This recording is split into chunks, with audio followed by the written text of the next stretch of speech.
Hi everyone, welcome to James English. Today, let us learn types of clauses. What is a clause? A clause indicates group of words. It gives some meaning. A clause consists of subject and verb. Then how many types of clauses are there? In English, though there are different types of clauses, according to based on meaning, we have just three types of clauses.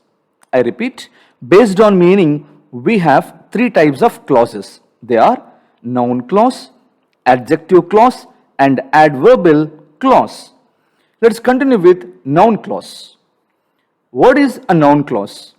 A noun clause refers to a group of words functioning in a sentence as a subject and verb. I repeat, a noun clause indicates a group of words functioning in a sentence as a subject and verb.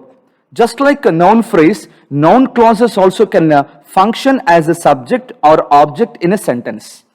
Then how do you differentiate between noun phrase and noun clause?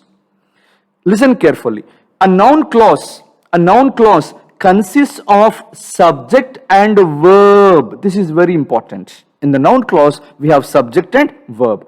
And noun clauses begin with that or what. Please observe the following sentences. That you came here makes me happy.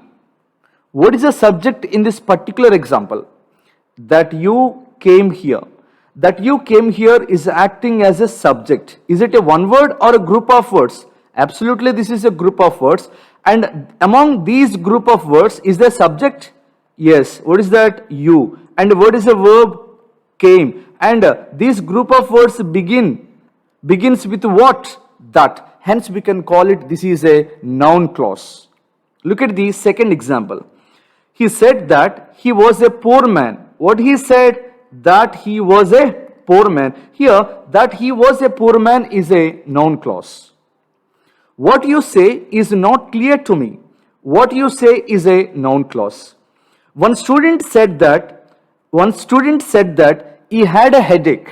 Here, what is the noun clause? That he had a headache.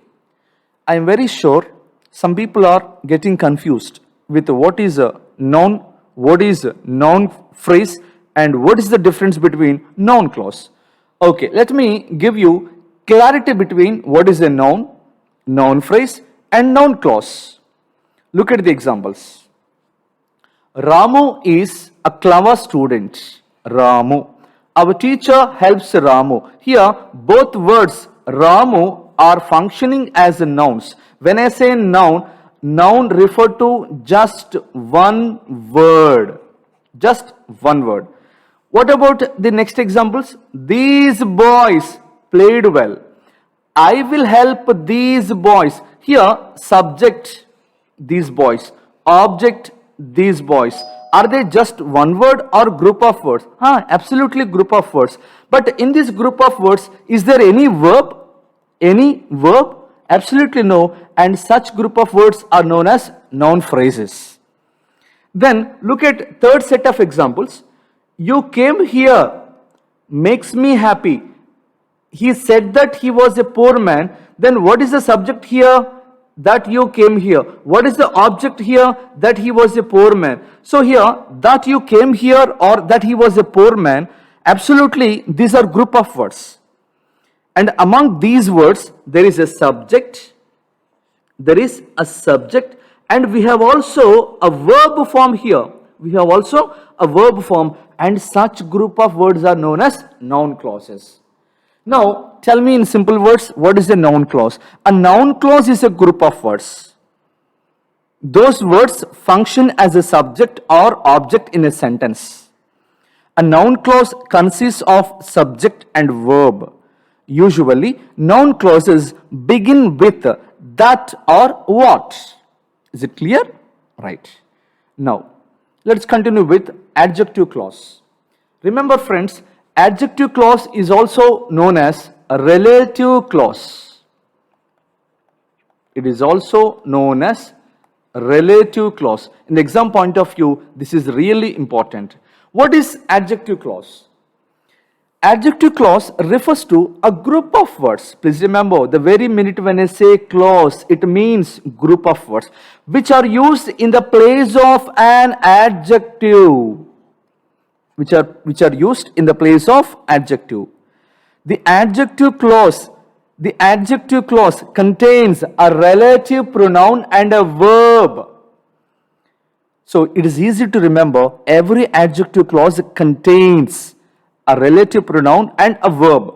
Adjective clauses are known as relative clauses. I told you just a few minutes ago. So adjective clauses are also known as relative clauses. Why it is called relative clause? Because it begins with a relative pronoun such as who, which, that, whose, etc. So look at the following examples. This girl who is in first grade won the science fair award. Here, who is in first class is called adjective clause. Students who work hard get good grades. Here, who work hard also is an adjective clause. Pizza, which most people love, is not very healthy. So of course, we know pizza is a junk food which is not very healthy. Here, which most people love is called a relative clause or adjective clause. How many relative clauses are there, or how many types of adjective clauses are there?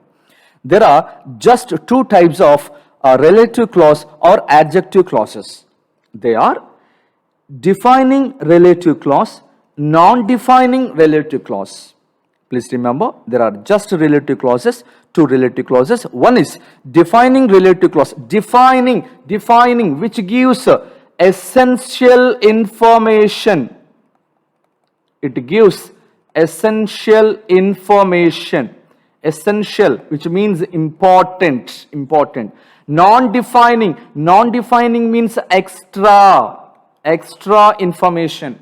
Or we can also say that additional information. Please remember, every relative clause begin with a relative pronoun such as who, which, that, whose, etc. Shall we continue with defining relative clause? Yes. What is defining relative clause? A defining relative clause provides useful or essential information.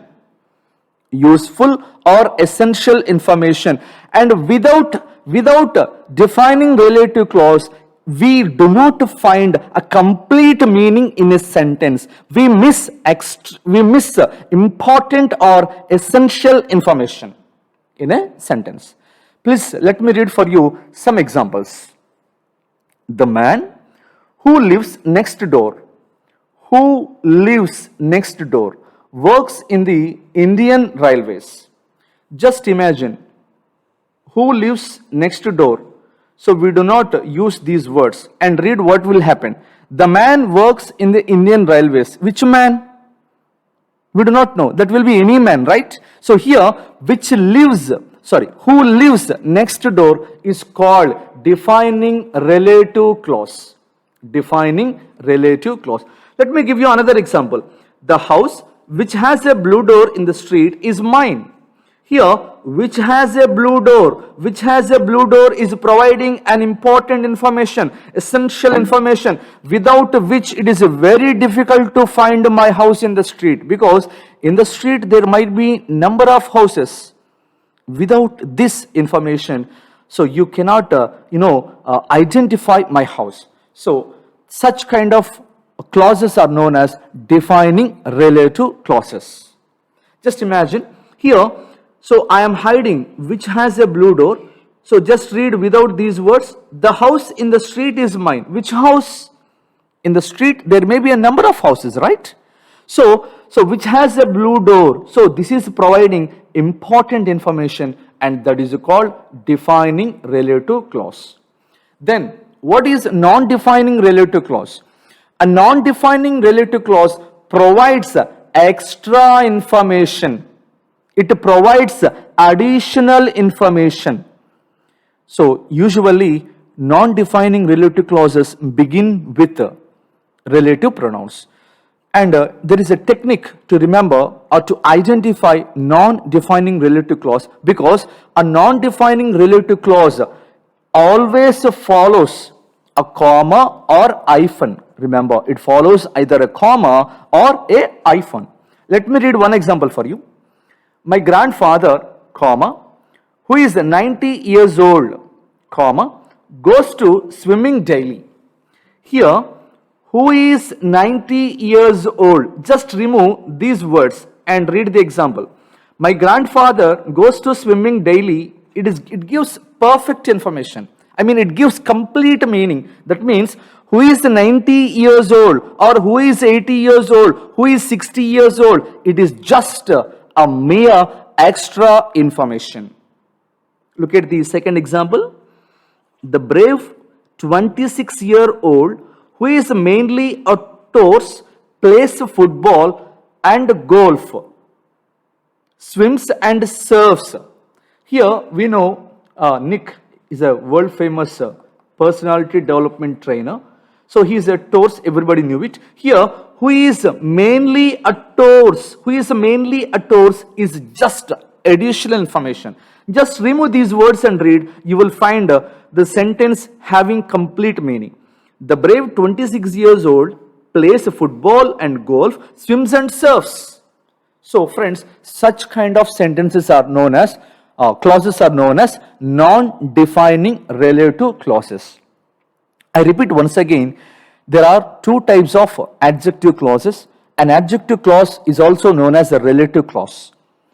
A relative clause usually begins with a relative pronoun. These are two types. First one, defining relative clause. Defining gives important information. Second one, non-defining relative clause. Then let us continue with the third one, that is an adverbial clause. What is an adverbial clause?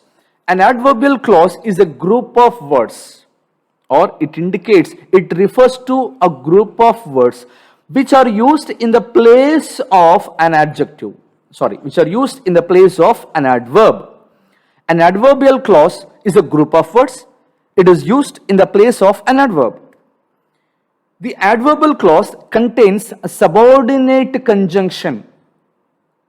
It contains a subordinate conjunction. Adverbial clauses answer the questions when, where, and how. When, where, and how. Let me give you some examples. If you work hard, you will get good marks. When will you get good marks? When will you get good marks? If you work hard. If you work hard is a group of words. So it is telling actually, or it is a describing verb. So hence we can say that this is not just one word, but a group of words which are used in the place of adverb, and such group of words are known as adverbial clause. Wherever you go, our network will follow. Wherever you go, our network will follow you. See here, wherever you go, see, our network will follow. This is a group of words, so which does the work of adverb, and these group of words are known as adverbial clause. The third example, as he was rich, he purchased several new cars. How he purchased several new cars? As he was rich. As he was rich is a group of words which does the work of an adverb. And such group of words are known as adverbial clause. So friends, today we learned clauses based on meaning. There are three types. They are noun clause, adjective clause, adverbial clause. So once again, please listen to the class. It gives you complete clarity. And today I will also post another video on types of clauses based on structure. Based on structure, there are three types of clauses. They are dependent clause, independent clause, and coordinate clause. So read once again, listen to the class once again, and it gives you complete clarity. I wish you all the best.